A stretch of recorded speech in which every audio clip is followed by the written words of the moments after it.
ونصلي على رسوله الكريم أما بعد فأعوذ بالله من الشيطان الرجيم بسم الله الرحمن الرحيم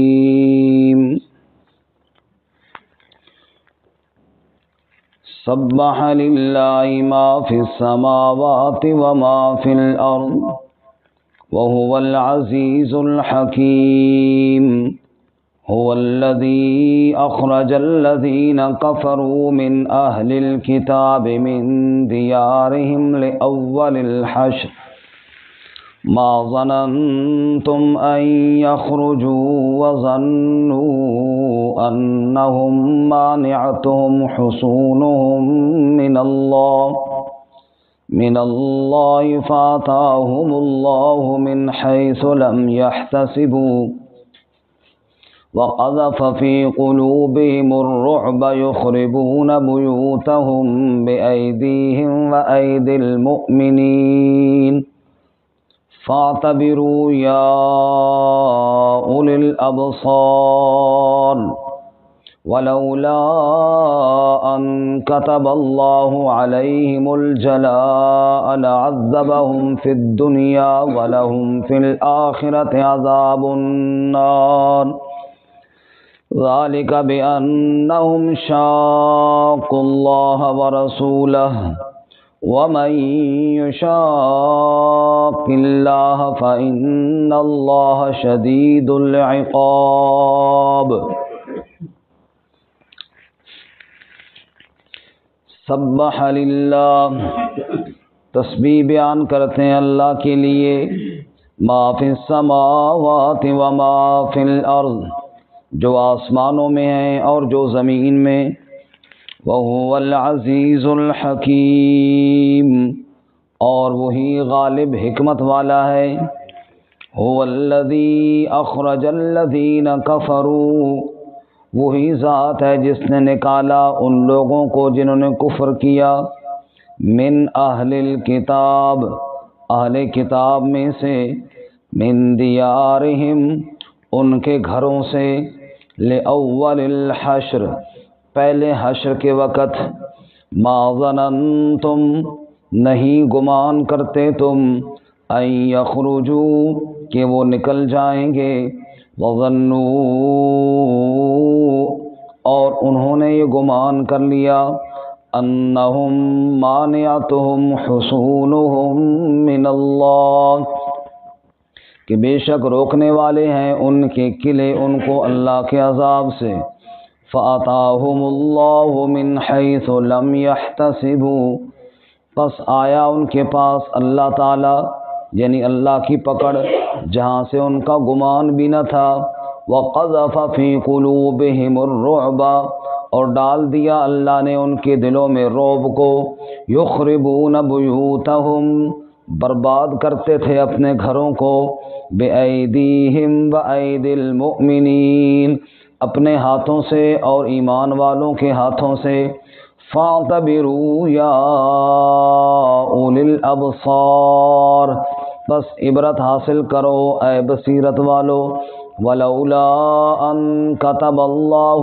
عَلَيْهِمُ الْجَلَاءَ، اور اگر اللہ نہ لکھتا ان پر جلاوطنی، لَعَذَّبَهُمْ فِي الدُّنْيَا، تو یقیناً عذاب دیتا ان کو دنیا میں، وَلَهُمْ فِي الْآخِرَةِ عَذَابُ النَّارِ، اور ان کے لیے آخرت میں بھی آگ کا عذاب ہے، ذَلِكَ بِأَنَّهُمْ شَاقُّوا اللَّهَ وَرَسُولَهُ، یہ اس لیے کہ بے شک انہوں نے مخالفت کی اللہ اور اس کے رسول صلی اللہ علیہ وسلم کی، وَمَن يُشَاقِّ اللَّهَ، اور جو کوئی مخالفت کرے اللہ کی، فَإِنَّ اللَّهَ شَدِيدُ الْعِقَابِ، پس بے شک اللہ تعالیٰ سخت عذاب دینے والا ہے، سبحان ربک رب العزت عما یصفون وسلام علی المرسلین والحمد للہ رب العالمین۔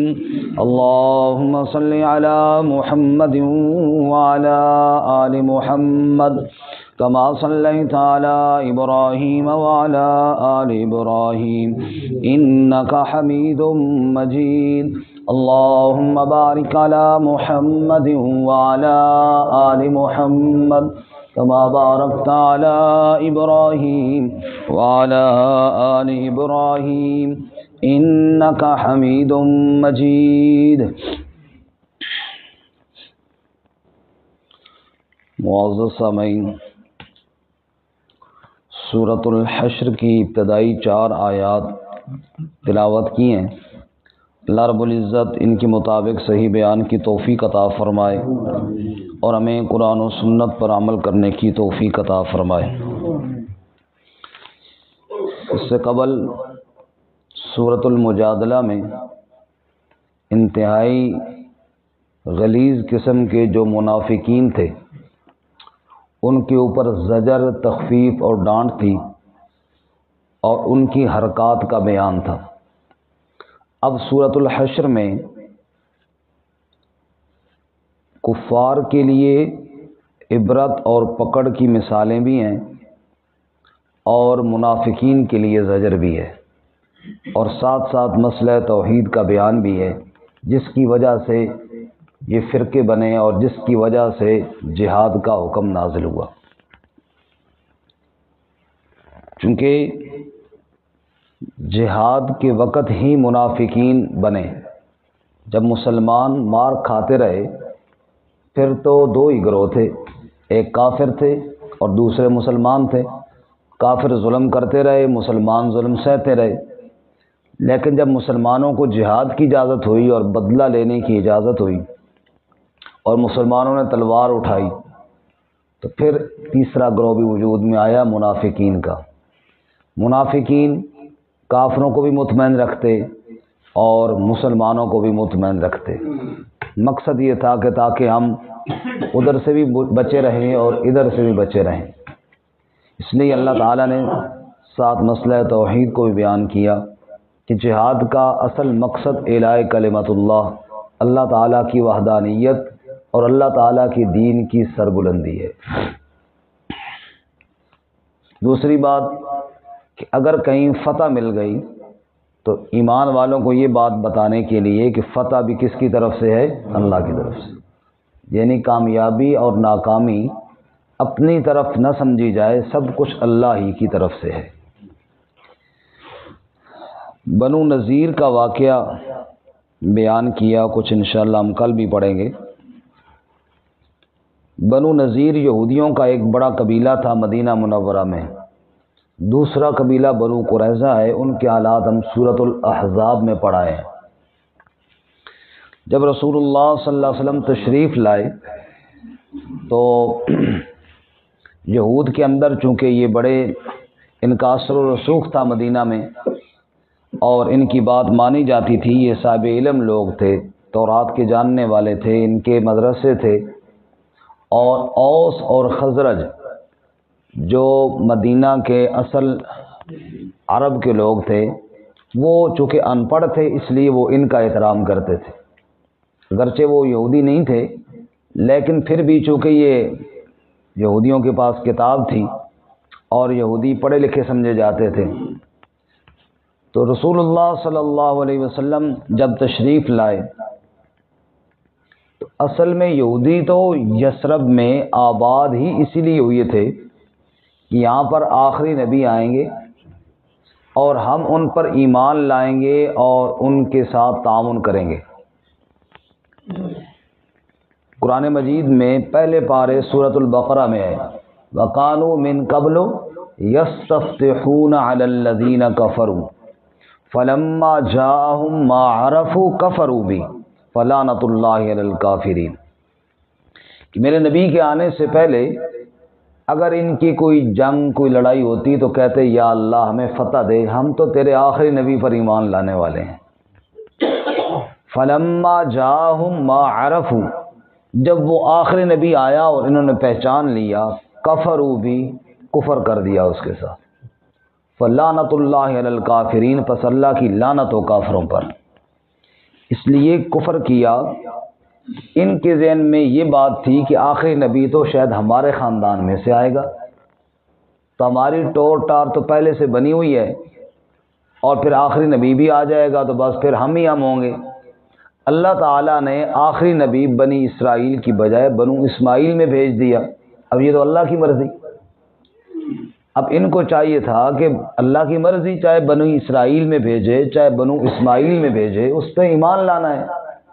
لیکن انہوں نے اس وجہ سے کہ اب اگر ہم ایمان لاتے ہیں تو یہ جو ہماری ٹور ٹار بنی ہوئی ہے یہ تو ختم ہو جائے گی، اور یہ سارا مقام ادھر شفٹ ہو جائے گا بنو اسماعیل کی طرف۔ اس دنیاوی مقام کو بچانے کے لیے ہمیشہ کی لعنت اپنے سر لے لی اور سچے نبی کا انکار کر دیا، نعوذ باللہ۔ پھر رسول اللہ صلی اللہ علیہ وسلم جب تشریف لائے، اب آپ جانتے ہیں کہ اہل مکہ کس قدر دشمن تھے اس وقت کہ ہجرت بھی چھپ کر صحابہ اکرام نے فرمائی۔ خود رسول اللہ صلی اللہ علیہ وسلم کی ہجرت ہفتے والے دن ہم نے بیان کیا، آپ جو ساتھی موجود تھے انہوں نے سنی کس طرح اللہ کے نبی صلی اللہ علیہ وسلم خفیہ طور پر نکلے، کیسے جا کر غار ثور میں پناہ لی۔ تو حالات مکہ میں یہ تھے، اب مدینہ میں یہ لوگ تھے۔ چنانچہ اہل مکہ کو خط لکھا گیا، اہل مکہ کی طرف یہ پیغام بھیجا گیا کہ دیکھو محمد صلی اللہ علیہ وسلم اور ان کے ماننے والے یہاں آئے ہیں۔ بعض کہتے ہیں کہ عبداللہ بن ابی نے بھیجا کہ یہ یہاں آئے ہیں اور تم نے مکہ سے بھیجے ہیں، تو ان کو قابو کیوں نہیں کرتے ہو؟ مکہ والے تو پہلے جان کے دشمن تھے، وہ بھی ہلچل مچ گئی اور وہ بھی حرکت میں آ گئے۔ چنانچہ یہودیوں کو بھی ابھارا گیا، اور یہودی پہلے سے اس جلن میں موجود تھے کہ یہ آخری نبی ہمارے خاندان میں کیوں نہیں آیا۔ اب یہ ذرا ساری چیزیں سامنے رکھے نا کہ اہل مکہ پہلے دشمنی میں تھے، اب یہودیوں کو یہ تکلیف تھی کہ یہ جناب مدینہ میں اگر آخری نبی بنو اسماعیل میں آ گیا اور ہم سب یا باقی لوگ ایمان لے آئے تو ہماری تو جو ٹور ٹارا یہ ختم ہو جائے گی۔ ان کو یہ تکلیف تھی، اور عبداللہ بن ابی جیسے منافقین کو یہ تکلیف تھی کہ عبداللہ بن ابی نبی پاک صلی اللہ علیہ وسلم کے آنے سے پہلے یثرب کا سردار بننے والا تھا، لوگ اس کو ماننے والے تھے اپنا وڈیرا۔ نبی صلی اللہ علیہ وسلم تشریف لائے تو لوگوں نے کہا بھائی اب اس کی کیا ضرورت ہے، حضور صلی اللہ علیہ وسلم اللہ کے نبی جو آ گئے تو بس وہی ہمارے بڑے ہیں، وہی ہمارے امیر ہیں، وہی ہمارے سردار ہیں، وہی ہمارے بڑے ہیں۔ اس کو یہ تکلیف بھائی یار حضور صلی اللہ علیہ وسلم کو کیوں امیر بنا دیا؟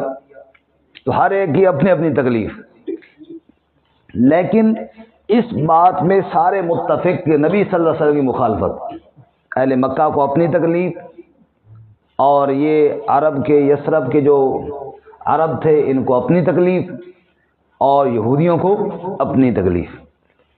اس تناظر میں ہر ایک کے ساتھ جنگ کرنا آسان بھی نہیں، مناسب بھی نہیں۔ رسول اللہ صلی اللہ علیہ وسلم جیسا مدبر، آپ صلی اللہ علیہ وسلم جیسا سمجھدار آدمی کائنات میں اور دوسرا ہے ہی کوئی نہیں۔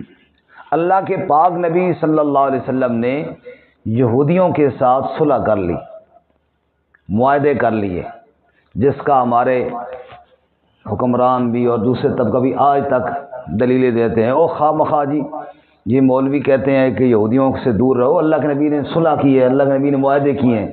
معاہدے یاد ہیں، آگے یاد نہیں ہے کہ اس کے بعد پھر کیا ہوا، سمجھ آئی نا؟ معاہدے کے بعد پھر کیا ہوا وہ اگلی بات یاد نہیں۔ یہ تو ابتدائی دور تھا کہ جب میں نے یہ نقشہ آپ کے سامنے پیش کر دیا کہ مکہ والوں کی طرف سے یہ اور یثرب والے یہ، اور پھر ان حالات میں معاہدہ ہی تو کرنا تھا۔ بنو نذیر اور بنو قریظہ ان دونوں سے یہ معاہدہ ہو گیا کہ آپ اور ہم آپس میں نہیں لڑیں گے، اگر کوئی آپ سے لڑے گا تو ہم اس کو روکیں گے، اگر روک سکے تو، نہ روک سکے تو کم از کم اس کا ساتھ نہیں دیں گے۔ اگر کوئی آپ سے لڑے اس کا ہم ساتھ، یہ معاہدہ ہو گیا، نہ آپس میں ہم لڑیں گے اور نہ کوئی لڑا تو اس کا ساتھ دیں گے۔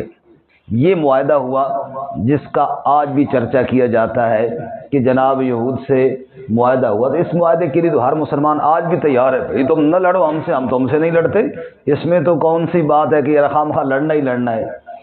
لیکن جب یہود نے معاہدے کی مخالفت کی تو پھر کیا ہوا وہ سنیے۔ اب بنو نذیر نے معاہدے کی مخالفت اس طرح کی کہ اندر اندر سے تو وہ خبیث اسی طرح دشمنی رکھتے تھے، یہ بھی وہ اپنی ظاہری ضرورت سمجھتے تھے کہ چلو فی الحال ان سے لڑائی نہ ہو مسلمانوں سے، اور چونکہ وہ تو یہ بھی جانتے تھے کہ اللہ کے نبی ہیں، ان کو یہ بھی پتہ تھا کہ اللہ کی مدد آئے گی، ان کو یہ بھی ڈر تھا کہ ہمارا کلا کما ہو جائے گا، اس لیے انہوں نے معاہدے کیے۔ لیکن وہ ایسے خبیث تھے اندر سے کہ رسول اللہ صلی اللہ علیہ وسلم کو جان سے مارنا چاہتے تھے، آپ صلی اللہ علیہ وسلم کی جان کے درپے تھے۔ چنانچہ معاہدے میں ایک شک یہ بھی تھی کہ مثال کے طور پہ اگر کوئی آدمی ہمارے گروہ سے قتل ہو جاتا ہے، اس کی دیت دینی پڑتی ہے، قتل میں دیت بھی دینی پڑتی تھی، تو دیت ہم مل کر جمع کریں گے، کچھ آپ کی طرف سے ہو گیا تو ہم آپ کے ساتھ تعاون کریں گے، ہماری طرف سے ہو گیا تو آپ ہمارے ساتھ تعاون کریں گے۔ رسول اللہ صلی اللہ علیہ وسلم ایک دیت کے معاملے میں بنو نذیر کے پاس گئے، چونکہ معاہدہ تھا، وہ بات چیت کرنے کے لیے گئے، تو انہوں نے کہا جی آپ ٹھہریں، ہم وہ دیت کی قیمت لے کر آتے ہیں۔ اور آپ صلی اللہ علیہ وسلم کو ان بدبختوں نے کھڑا اس جگہ پر کیا جہاں اوپر سے ایک بہت بڑا چکی کا پاٹ یا کوئی بڑا پتھر پڑا تھا، کہ حضور کو یہاں کھڑا کریں گے کہ آپ کھڑے اور ہم لے کر آتے ہیں دیت کے پیسے، اور اوپر سے وہ پتھر گرا دیں گے۔ اس طرح آپ صلی اللہ علیہ وسلم کا سر مبارک کچلا جائے گا اور بس معاہدہ بھی ٹوٹ جائے گا اور سارے بات سے جان چھوٹ جائے گی۔ یہ ایسے خبیث ہیں جن سے معاہدہ ہوا تھا، لیکن آپ صلی اللہ علیہ وسلم کی حفاظت کا ذمہ کس نے اٹھایا ہوا تھا؟ اللہ تعالیٰ۔ اللہ تعالیٰ نے وہی بھیجی کہ آپ اس جگہ پہ کھڑے بھی نہ ہوں، آپ تیزی سے یہاں سے تشریف لے جائیں۔ چنانچہ نبی صلی اللہ علیہ وسلم وہاں تیزی سے چلے گئے، اور وہ جب پتھر کے پاس پہنچے تو حضور نکل چکے تھے، لیکن ان کی سازش تو عیاں ہو گئی، ان کی حرکت ادھر معاہدے کی ہوئی ہیں اور ادھر حرکتیں یہ ہیں، ایک ان کی یہ حرکت، ایک اس کے علاوہ اور بھی ان کی حرکت کہ رسول اللہ صلی اللہ علیہ وسلم سے کہنے لگے کہ آپ اپنے بندے بھیجیں جو 30-40 ہوں، ہم بھی اپنے 30-40 جو تورات کو جاننے والے ہیں ان کو بھیجتے ہیں، ذرا بات چیت ہو جائے اسلام کے بارے میں، اور اس کے بعد ہم اسلام قبول کر لیں گے۔ مقصد ان کا یہ تھا کہ حضور بندے بھیجیں گے تو ہم ان کو قتل کر دیں گے۔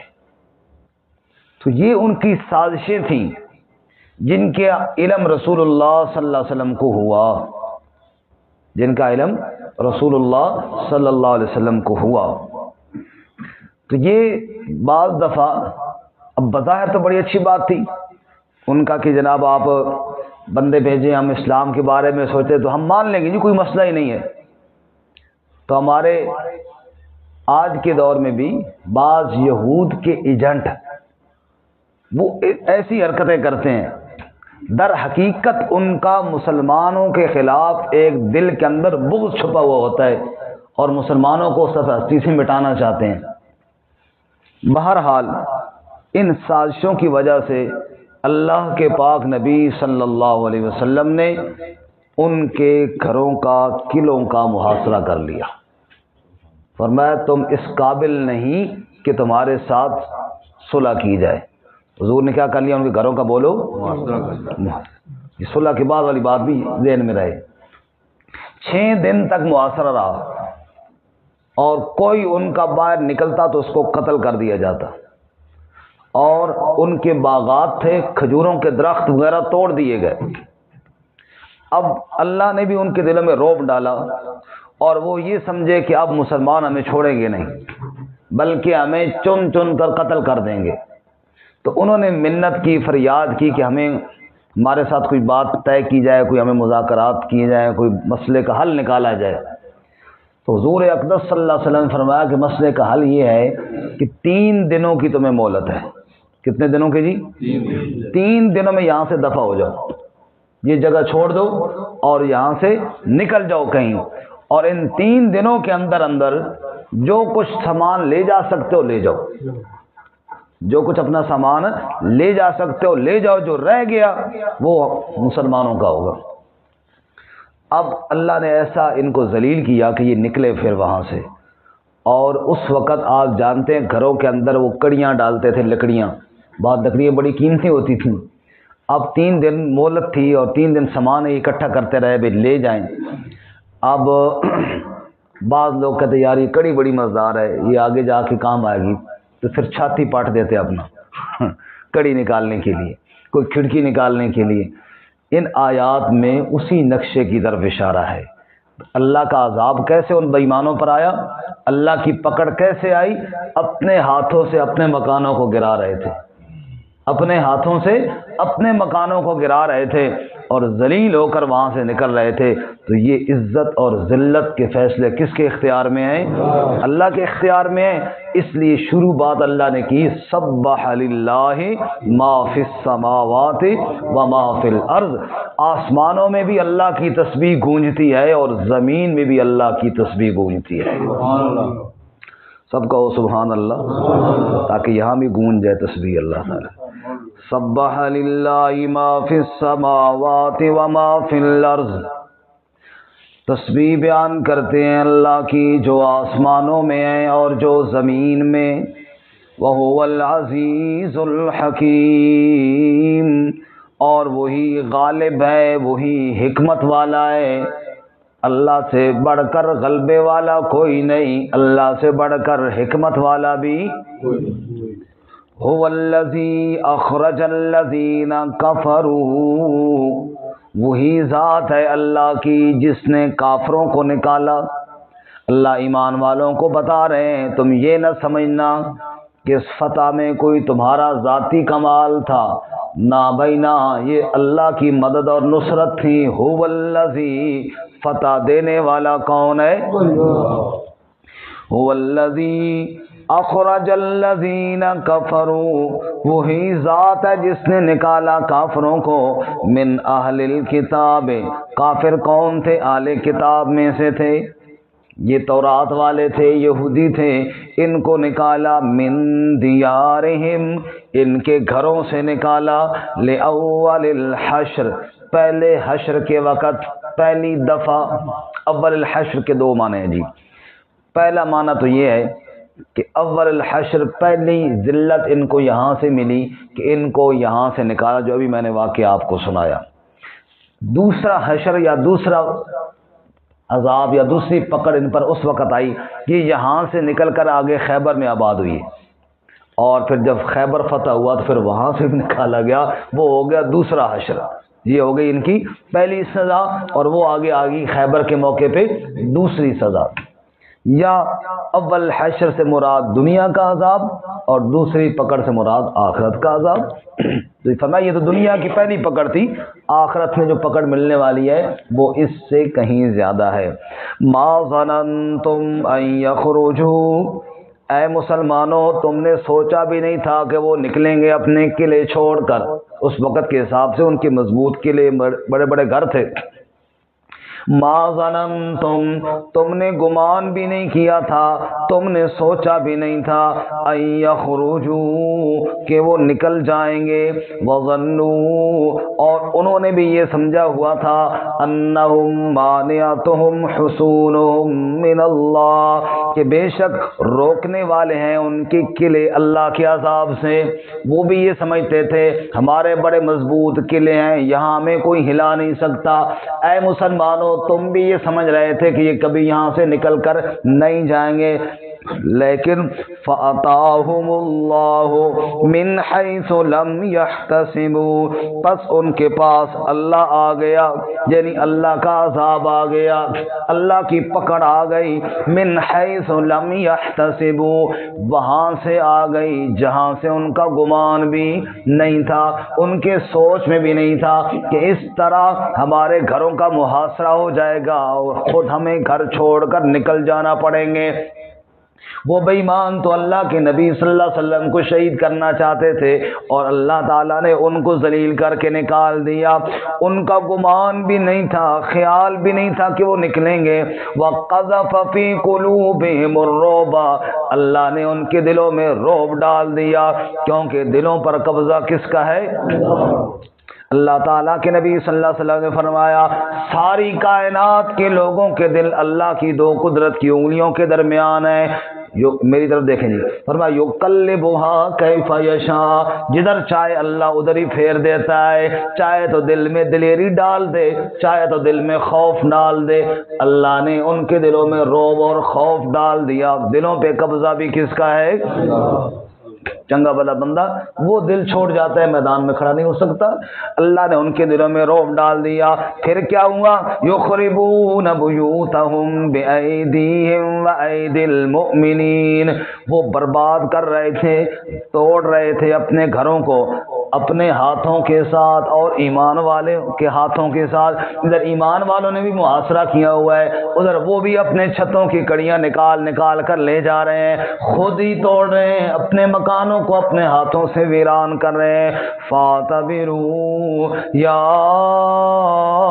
أُولِي الْأَبْصَارِ، عبرت حاصل کرو اے بصیرت والو، دیکھ لیا کرو. اللہ تعالیٰ کی پکڑ بڑی سخت ہے، اللہ کا عذاب بڑا سخت ہے. اللہ کی پکڑ وہاں سے آ جاتی ہے جہاں انسان کا وام و گمان بھی نہیں ہوتا. عبرت حاصل کرو، غور کرو اے بصیرت والو، اے عقل والو، سوچو تو صحیح. ولولا ان كتب اللہ علیہم الجلاء، اور اگر اللہ نے ان پر جلاوطنی نہ لکھ دی ہوتی، لعذبہم فی الدنیا، اللہ ان کو دنیا میں بھی عذاب دیتا. یعنی جنگ ہوتی وہ مارے جاتے. اللہ نے جنگ سے تو ان کو بچایا، لیکن اللہ نے ان پر جلاوطنی لکھی اور وہ اپنے مکانات کو چھوڑ کر گئے. وَلَهُمْ فِي الْآخِرَةِ عَذَابُ النَّارِ، اور ان کے لیے آخرت میں آگ کا عذاب ہے. یہ اتنی ذلت کیوں ملی دنیا اور آخرت میں؟ فرمایا ذَلِكَ بِأَنَّهُمْ شَاقُّوا اللَّهَ وَرَسُولَهُ، یہ اس لیے کہ انہوں نے مخالفت کی اللہ اور اس کے رسول صلی اللہ علیہ وسلم کی. وَمَن يُشَاقِّ اللَّهَ، اور جو کہ مخالفت کرے اللہ کی، فَإِنَّ اللَّهَ شَدِيدُ الْعِقَابِ، بس بے شک اللہ تعالی سخت عذاب دینے والا ہے. اللہ کی پکڑ